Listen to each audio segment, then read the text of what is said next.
কিচ্ছা হইছে বানায় বানায় বলা, আর কাহিনী হইছে ডিটেলস মানুষের জীবন বৃত্তান্ত। বাস্তবতা নিয়ে।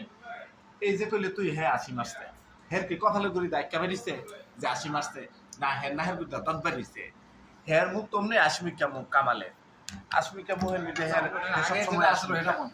আর আমি তো 80 দিলেও বোঝা যায় না, কান দিনা 80 টা বোঝা যায় না, আমার দাঁত সব সময় বাড়িয়ে থাকে, আমি এটি ঘুরতামও পারি না, অনেক চেষ্টা করি, বুঝছিস নি? এরপর আমার হুকার মধ্যে আগুন না দিলে তোর শান্তি লাগে না। কে রে কি করলাম আমি? হ্যাঁ 6.5 লাখ টাকা বিদেশ হয়েছে জানো, একটা টাকা কম দিচ্ছে না, 5 লাখ বেশি যাইতে না, তোরা যদি বিমান তুলছে মেডিকেল স্যার এই কারণে খাওয়ান দেয় নাই, খাওয়ান দেয় নাই। ও না হন না বিমান দাইছ, গরিবের বিমান দা খুব আশা করেছিলাম খাওয়ান দেবে।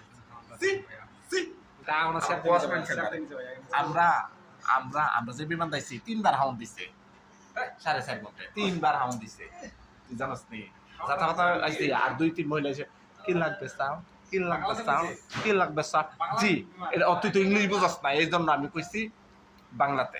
আর তোরা 24 শিক্ষিত যারা তোরা ইংলিশ জানো, তোরা কিছু জানো, তোরা নিজের দলের নাম কি তার আরেকবার পাঠাই দে বলে এইটা স্যার এইটা এইটা তাহলে কিচ্ছা আর কাহিনীর মধ্যে তাহলে পার্থক্য কোথায় গেলাম আমরা? দল দল দেয় না